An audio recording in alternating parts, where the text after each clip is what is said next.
Pastor Mauricio Sánchez Escort. Esperamos que este mensaje sea de bendición para tu vida. Para conocer más, visita nuestro sitio en internet www. Divide y vencerás. Una frase de Filipo de Macedonia, algunos se la atribuyen a Julio César. Divide y vencerás. Finalmente, no sé quién la haya dicho, pero sé quién la aplica y quién la usa a la perfección. Y es nuestro enemigo espiritual, el diablo. Él es un maestro en dividir. Yo no sé cómo usted sea para las matemáticas, si usted es bueno para dividir, pero no es mejor que el diablo. El diablo es experto en dividir y lo aplica constantemente porque él sabe que en la división, en la desintegración, hay pérdida. Siempre se va a perder algo en la desintegración.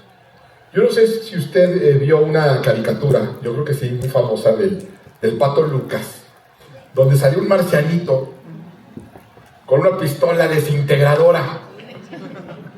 ¿Sí la vio? Y se la pasaba desintegrando todo lo que veía, hasta el Pato Lucas lo desintegró, nomás quedaba el pico hablando. Bueno, yo creo que esa arma existe en lo espiritual. Un arma con el propósito y el objetivo de desintegrar familias, de desintegrar sociedades, de desintegrar iglesias, de desintegrarnos incluso emocionalmente. Vamos a la escritura, Romanos capítulo 1, a partir del verso 20. Romanos 1, 20. Cuando lo tengas decimos: porque desde la creación del mundo, las cualidades, otra vez dice, los atributos invisibles de Dios, es decir, su eterno poder y su naturaleza divina, se perciben claramente a través de lo que Él creó, de modo que nadie tiene excusa. Fíjense, este texto, entre otras cosas, nos está diciendo que hay realidades espirituales, hay verdades espirituales que se pueden discernir viendo la naturaleza. Porque el legislador y el diseñador es el mismo. Quien legisló las leyes naturales es el mismo que legisló las leyes espirituales. Y nos dice, se pueden discernir, se pueden percibir claramente. Y una de las cosas que se dan en la naturaleza es que los depredadores buscan desintegrar a la manada, que alguien se aparte de la manada, para entonces poderlo devorar. La Escritura dice en 1 Pedro 5:8, practiquen el dominio propio y manténganse alerta. Su enemigo el diablo ronda como león rugiente buscando a quién devorar. Tenemos un enemigo espiritual que quiere tragarnos vivos. Y para eso, Pedro lo compara, para que entendamos, como un león rugiente que está buscando a quien devorar. Y lo que hacen en la naturaleza es alienar. Quien se separa de la manada, quien se separa de la parvada, quien se separa del hato, se pone en un sitio de vulnerabilidad. El apóstol Pedro lo sabía y nos da una revelación, nos da una estrategia. Inicia diciendo, practiquen el dominio propio y manténganse alerta. Dice, manténganse despiertos, no se duerman espiritualmente. Es algo que no deben de ignorar, no se deben de confiar, no sean ingenuos. Hay que estar alertas. Y dice, practicando el dominio propio. Fíjate, la palabra practicar, eso lo tenemos que practicar, eso lo tenemos que ejercer, que tenemos que ejecutar. ¿Qué es lo contrario de practicar? Teorizar. Eso es lo contrario de practicar, teorizar. Nosotros no podemos estar teorizando acerca de las verdades espirituales, acerca de los principios espirituales, acerca de las enseñanzas espirituales. Hay que practicarlas, porque además la práctica hace al maestro. Nosotros luego nos la pasamos teorizando nada más, nos pasamos nada más en la teoría, Usted vino hoy a buscar guía de parte de Dios, ¿no es cierto? Pero usted aquí está recibiendo pura teoría. Hay gente que dice, bueno, pero ¿por qué las cosas no cambian? No, mejor si yo voy a la iglesia y pongo atención y pongo mis apuntes y luego reflexiono. Pues sí, reflexiono en la teoría, pero no lo pone en práctica. Hay que practicarlo. Y nos dicen que practicar. ¿Qué es lo que hay que practicar? El dominio propio. El autocontrol. Y por eso hay que discernir. Así como lo contrario a la práctica es la teoría, ¿qué es lo contrario al dominio propio?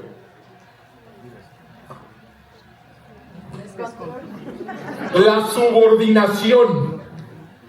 Nada más hay que pensarle, ¿qué es dominio propio? Que yo me autocontrolo. Si yo no me autocontrolo, entonces alguien más me está controlando. Yo soy subordinado a alguien más, ¿se dan cuenta? Y Pedro dice, hay un enemigo espiritual que está buscando tragarse vivo tu matrimonio, tragarse vivo a tu familia. Practica el dominio propio. No seas subordinado en cuestiones espirituales, esclavo. ¿Cómo contrarrestamos al enemigo? Cuando aprendemos a controlar nuestras reacciones. Cuando aprendemos a controlar nuestras reacciones, no importan las circunstancias. Y hay una enseñanza espectacular aquí con esto. Es tremendo este versículo de Pedro, porque dice que nuestro enemigo anda como león rugiente buscando a quien devorar. En la naturaleza, los leones que buscan a quien devorar no andan rugiendo, es lo último que hacen. No, son sigilosos. Ahí hay algo extraño, ¿no es cierto? ¿Cómo que andan rugiendo buscando a quien devorar? Lo primero, si nos está buscando, y esto es espectacular, porque luego leemos y como que nos entra un poco de temor, saber que nos está buscando para devorarnos, y es una realidad, pero fíjate qué interesante, si nos está buscando es porque no sabe dónde estamos. Espiritualmente no nos tiene identificados, no sabe exactamente dónde estamos, no nos puede ver, por eso nos está buscando. Estamos protegidos bajo el manto del Todopoderoso. La Escritura dice, el que habita bajo el abrigo del Altísimo, mora bajo la sombra del Omnipotente. Nosotros estamos cubiertos, invisibles ante los ataques del enemigo. ¿Qué hace él? Ruge. ¿Para qué? Para que nosotros nos movamos. Esta realidad espiritual yo la aprendí de una forma muy singular. Estaba jugando con mis hijos gallina ciega, la gallinita ciega. ¿Se han jugado gallinita ciega? No, antes de la época de los videojuegos jugábamos gallinita ciega. Uno se tapaba los ojos y los demás andaban ahí escondidos moviéndose y no tenía que agarrarlos, pero sin ver. Entonces yo estaba jugando gallinita ciega buscando a mis hijos chiquitos y pues yo no los podía ver. ¿Qué hice? ¿Cómo los encontraba? Los engañaba. ¿Cómo los engañaba? Los asustaba. Entonces de repente decía, ¡ya te vi! Y ellos se ponían nerviosos, no se estaba viendo, no sabía dónde estaban, pero ellos se ponían nerviosos. Y yo, no hacer ruidos y hasta salían corriendo, se movían de un lugar y ellos pensaban, y ahí era cuando yo sabía dónde estaban. Cuando se ponían vulnerables. Bueno, eso es lo que hace el diablo. Ruge. ¿Para qué? Para que tú te salgas del manto protector de Dios. Te salgas del camino. Jesucristo dijo, yo soy el camino, la verdad y la vida. Esto es un camino que hay que transitar. En ese camino todo va a estar bien. Fuera de ese camino hay muchos peligros, hay ladrones, hay pozos, pura cosa mala. El diablo anda como un león rugiendo, buscándonos y tratando de identificarnos. ¿Cómo nos identificamos si estamos bajo la cobertura de Dios, saliéndonos de su cobertura? Y el león va a rugir tentaciones, va a rugir miedo, nos va a querer dar miedo. ¿Para qué? Para que perdamos integridad. Para que dejemos de ser íntegros. Hubo una ocasión donde Jesús vio un grupo de personas que dice la Escritura le dio mucha tristeza, porque dijo, son como ovejas sin pastor. Las ovejas pertenecen a un redil, son parte de un redil, y parte del trabajo pastoral importantísimo es buscar la integridad de ese redil, que se mantengan juntas. Por eso anda con su báculo ese, buscando, acercándolas, y tiene hasta perros ovejeros, que ¿qué es lo que hacen? Cuando se saludan por ella y la hacen que se regrese.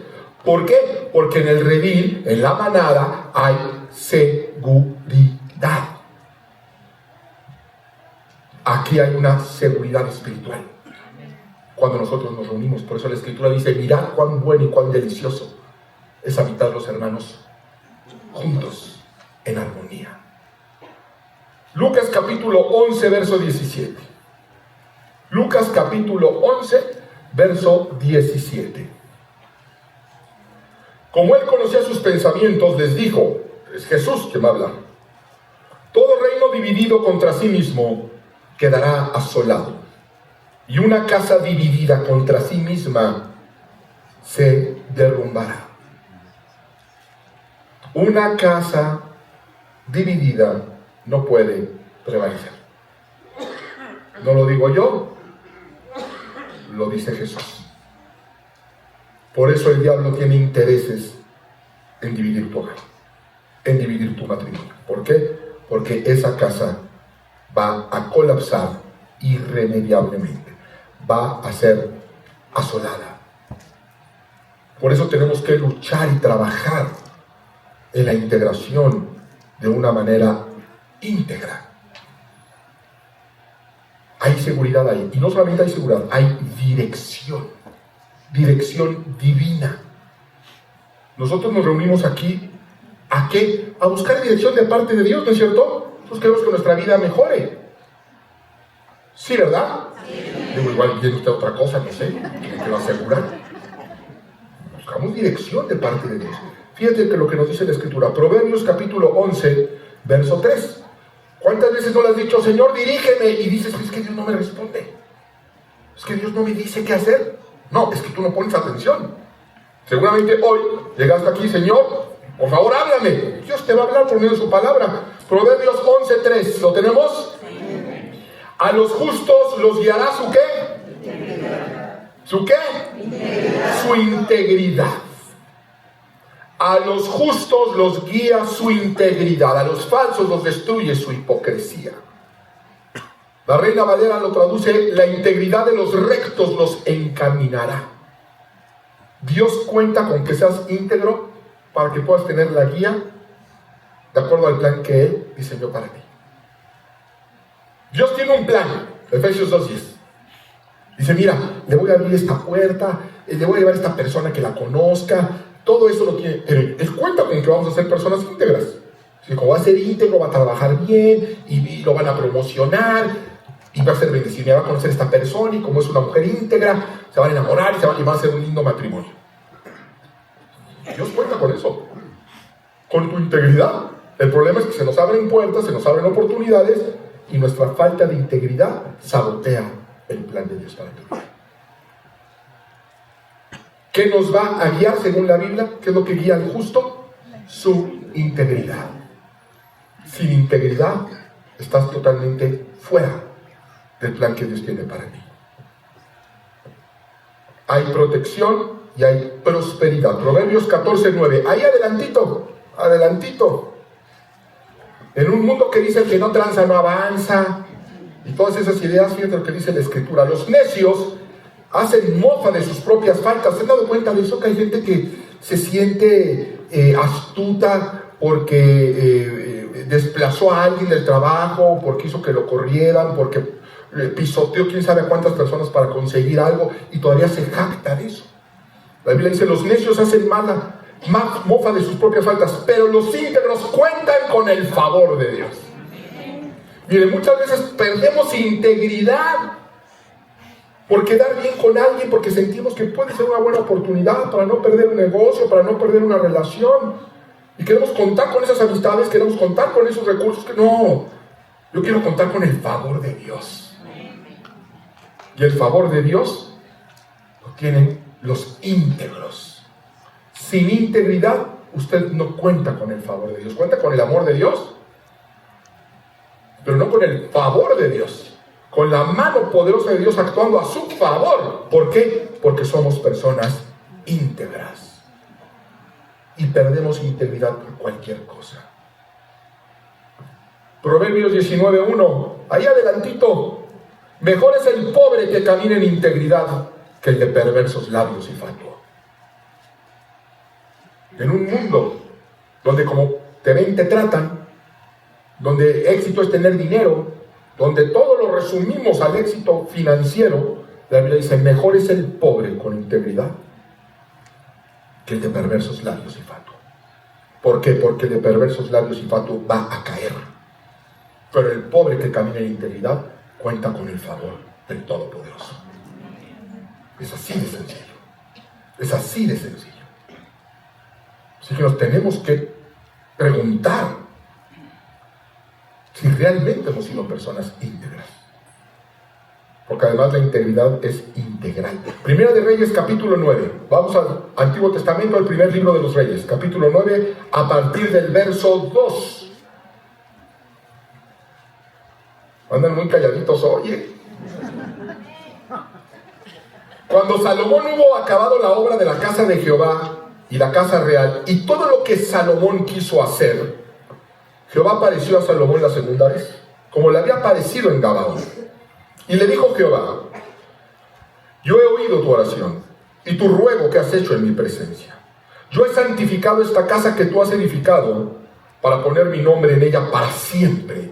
Y en ella estarán mis ojos y mi corazón todos los días. Y si tú anduvieres delante de mí como anduvo David tu padre, en integridad de corazón y en equidad, haciendo todas las cosas que yo te he mandado y guardando mis estatutos y mis decretos, yo afirmaré el trono de tu reino sobre Israel para siempre. Fíjense qué promesa de parte de Dios. Pero se dan cuenta que está condicionada. Salomón ya había edificado lo que había sido el sueño de su padre David, el templo de Yahvé. Y le dice Dios, yo voy a estar aquí todos los días, yo voy a santificar este lugar, pero dice el verso 4, si tú, eso es una condición, si tú anduvieres delante de mí como anduvo David tu padre. ¿Y cómo anduvo David según la palabra de Dios? Con integridad de corazón. Fíjate, David era un hombre íntegro. Y esto es sorprendente porque David cometió unos pecados, marca, morirás, tremendos. ¿Cómo? Sí, era un hombre que pecaba, pero un hombre íntegro. Era un hombre que cometió pecados terribles, pero se arrepentía de inmediato. Inmediatamente se arrepentía. Inmediatamente tomaba acción y no los repetía. Que eso es importante también. Y no los repetía. Era un hombre íntegro. Tan íntegro y tan honesto que mira, conocemos toda su vida, todos sus pecados, sus momentos más oscuros están aquí escritos. Lo peor de su vida, aquí está escrito, lo conoce todo el mundo. Imagínate que a nosotros nos hicieran lo mismo. Ay, manita. ¿Qué es ser íntegro? Son los beneficios del integro. Ahorita tenemos que entender qué es ser íntegro. Lo primero que te quiero decir es que ser íntegro es una decisión.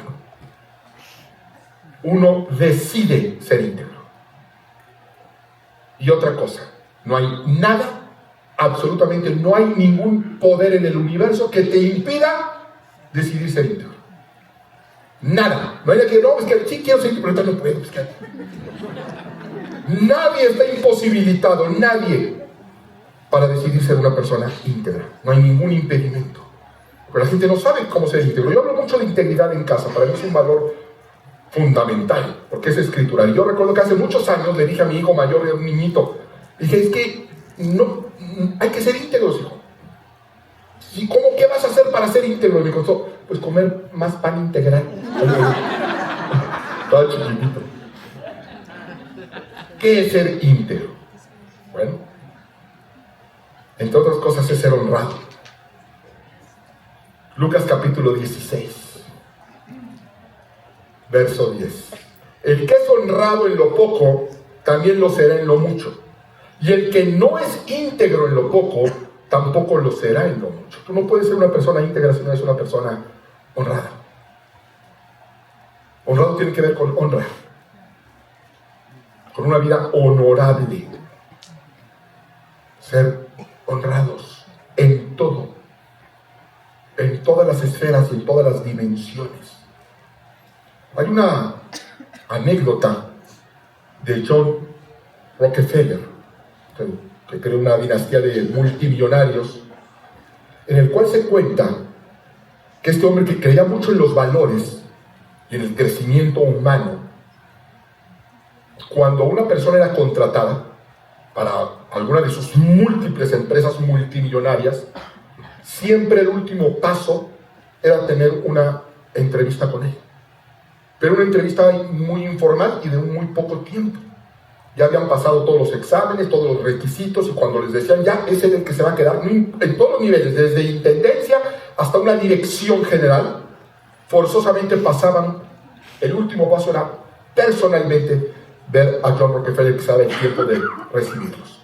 Y es una cosa muy curiosa, les preguntaba cómo te llamas, de lo más casual que se pueden imaginar, y al final les decía, ¿sabes qué? Yo necesito estar muy al pendiente de la bolsa de valores. Te pido un favor, ¿puedes bajar, comprar el periódico y dejarlo con mi secretaria? Y bueno, pues ya nos vemos la próxima semana o el día que te hayan dicho para trabajo. Sí, cómo no, señor Rockefeller. Y les entregaba 15 centavos. El periódico costaba 12 o 13 centavos. Y él decía, lo compras y me lo dejas con la secretaria, ya no subas otra vez. Y se acostumbraba en esa época que el cambio era tan poquito, era un par de centavos, que normalmente se le dejaba a la persona que te vendía el periódico, ya quédate con el cambio. Sí, pero ese dinero no era de él, era de Rockefeller. El punto es que si tú no devolvías ese centavo, él no te contrataba. Porque él decía que la honestidad era un valor tremendo. Y una persona que no podía ser honesta con un centavo, no podía ser honesta con 1.000.000. De hecho, él dijo, el que es honrado, no creo que haya otra cualidad esencial para el éxito de cualquier tipo como lo es la honestidad. No solamente en los negocios, sino en la vida entera. Está realmente repitiendo lo que Jesús dijo. Quien no es honrado en lo poco, no podrá ser honrado en lo mucho. Y el que no es honrado en una cosa, no va a ser honrado en nada. Por eso les comentaba que la integridad es integral. Hay que ser honrados y hay que ser honestos, que no es lo mismo. No es lo mismo ser honrado que ser honesto. Ser honesto es hablar la verdad y aceptar la verdad sobre todo. Se necesita ser muy honestos para aceptar la verdad. Y aceptar la verdad es obedecer la verdad. Vamos a 1 de Pedro capítulo 2, verso 4. Aquí hay una revelación tremenda. 1 de Pedro capítulo 2. Cristo es la piedra viva, rechazada por los seres humanos, pero escogida y preciosa ante Dios. Al acercarse a Él, también ustedes son como piedras vivas con las cuales se está edificando una casa espiritual. De este modo, llegan a ser un sacerdocio santo, para ofrecer sacrificios espirituales que Dios acepta por medio de Jesucristo. Así dice la Escritura: miren, que pongo en Sión una piedra principal, escogida y preciosa, y el que confíe en ella no será jamás defraudado. Para ustedes los creyentes, esta piedra es preciosa. Pero para los incrédulos, la piedra que desecharon los constructores ha llegado a ser la piedra angular. Y aquí es a donde quería llegar, con mucha atención. Y también una piedra de tropiezo y una roca que hace caer. ¿Quién es la roca? ¿De quién estamos hablando? De Cristo. Y entre muchas características dice que Cristo es también una piedra ¿de qué? De tropiezo. Una roca que hace caer. Esto es impactante, pero es una realidad. La verdad de Cristo es una verdad inconmovible, con la que te vas a estar tropezando constantemente, hasta que no cambies de actitud o tomes otro camino, cosa que no te recomiendo porque el otro camino es muerte. Nosotros reconocemos que Cristo es la roca sobre la cual edificamos nuestra casa, pero esa roca también se puede convertir, esas verdades son tan pétreas que se convierten también en un tropiezo, y por eso estás tropiece y tropiece y tropiece y no entiendes por qué. Si soy cristiano, por eso estás tropezándote, porque no puedes vivir como cristiano como estás viviendo. Y vas a estar tropezándote constantemente porque esa piedra no se va a mover. Esa piedra no va a cambiar de opinión. No va a cambiar sus principios y sus preceptos. ¿Por qué? Porque sus principios y sus preceptos son perfectos. O te mueves tú, o te vas a morir tropezándote. No hay otra. Vas a caer una y otra vez hasta que cambies. A veces llega gente conmigo y me dice: ay, pastor, yo sé que Dios escucha todas las oraciones, pero no, estás equivocado. ¿De dónde sacas que Dios escucha todas las oraciones? Hay oraciones que Dios no solamente no escucha, hay oraciones que Dios rechaza.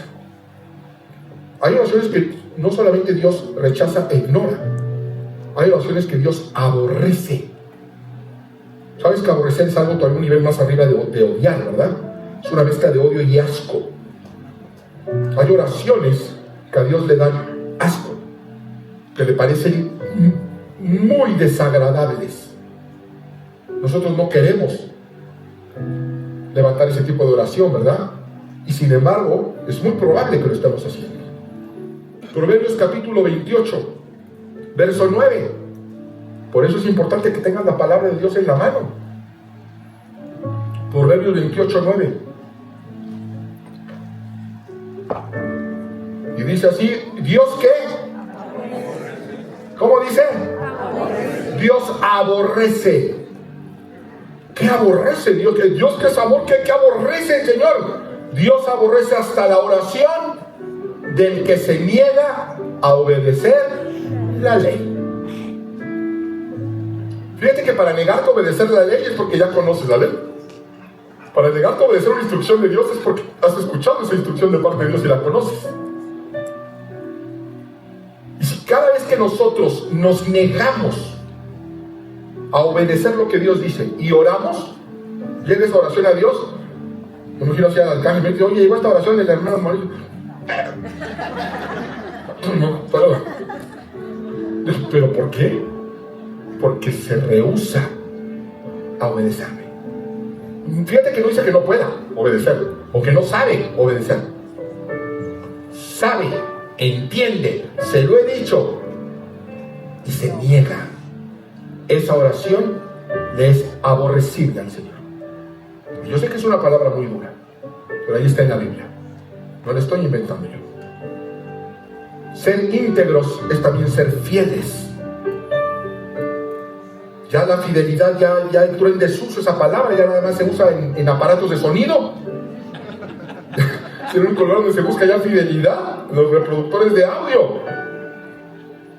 Y la fidelidad es mantenerte leal a pesar del paso del tiempo y el cambio de circunstancias. De hecho, es la única forma de demostrar la fidelidad. Cuando las cosas no salen como pensabas, cuando las cosas se desgastan, cuando las cosas se envejecen, cuando el tiempo pasa, cuando la temporada es hostil, ahí es cuando se demuestra la fidelidad. Y la falta de fidelidad es falta de integridad. Y debemos de ser obedientes siempre, honestos siempre y honrados siempre. Es un llamado a la reintegración. ¿Cómo nos reintegramos? Tome los pedazos y júntelos de nuevo. No es que no tengo todos los que hayan quedado. Lo que quede, los pedazos de lo que quede, de la familia que le queda, de la economía que le queda, de sus emociones hechas pedazos, reintégrelas. Y empiece a ser íntegro ante los ojos del Señor. Empieza a ser fiel ante los ojos del Señor y Él promete afirmarnos, perfeccionarnos, establecernos. Nos ha faltado la integridad. Y eso lo sé porque para predicar yo pido instrucción de parte de Dios. Nosotros no usamos aquí un calendario litúrgico. Si lo usáramos, vendríamos predicando de la Navidad desde Adviento. Yo me hicieron una oración y le pregunto: Señor, ¿qué palabra tienes para tu pueblo? Y Él me dijo: háblales de la falta de integridad. nos ha faltado integridad, nos ha faltado fidelidad a Dios. Y yo sé que no es una palabra fácil. Para mí sería mejor no darla.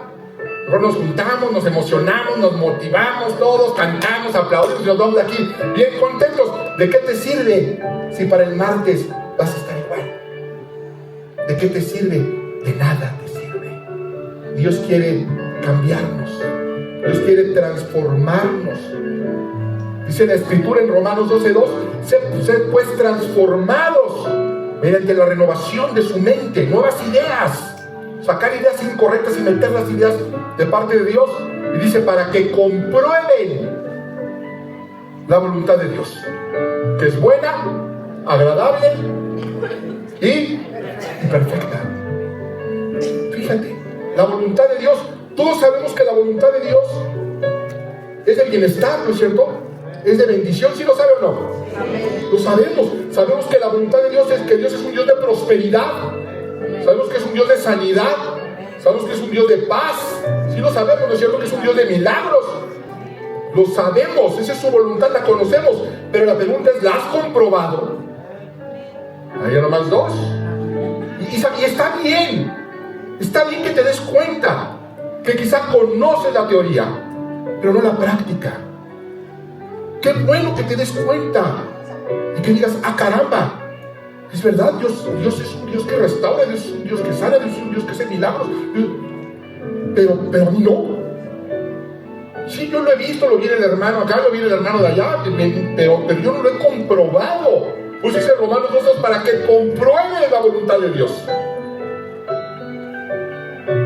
Y para que compruebe la voluntad de Dios, tenemos que cambiar de manera de vivir. Porque no es que Dios quiera con unos y con otros, no. La Biblia es clara en que Dios no hace acepción de personas. Dios no hace acepción de personas y Dios ama a todos por igual. ¿Sí saben eso, verdad? Dios nos ama a todos por igual, a todos. Sin embargo, no a todos les va igual. Dios amaba a todos en la generación de Noé, pero solamente 8 entraron al arca. Dios amaba a todos en Sodoma y Gomorra, pero solamente Lot y su familia escaparon del fuego. ¿Por qué si Dios no hace excepción de personas? Porque el problema no está en Dios, el problema está en nuestra falta de integridad. Dios no puede bendecir a alguien que no es íntegro. Dios no puede bendecir a alguien que no es fiel. Esas bendiciones están reservadas para los íntegros. Y nosotros no lo hemos sido. Esa es la mala noticia. La buena noticia es que podemos cambiar. Usted puede salir de aquí hoy siendo una persona íntegra. Dice la Escritura que si confesamos nuestros pecados, Él es bueno y justo para perdonarnos y limpiarnos, dice, de toda maldad. Pero para empezar de nuevo, estamos ya por acabar el año. Acábelo fuerte, acábelo con integridad y le esperan los mejores años de su vida. Nunca es tarde. Fíjate la palabra que Jesús le va a dar a su iglesia en Apocalipsis. Apocalipsis es el último libro de la Biblia, la última revelación escrita. Apocalipsis significa literalmente eso, revelación. Y fíjate cuál es la última revelación para su iglesia en el canon bíblico. Apocalipsis 2:10.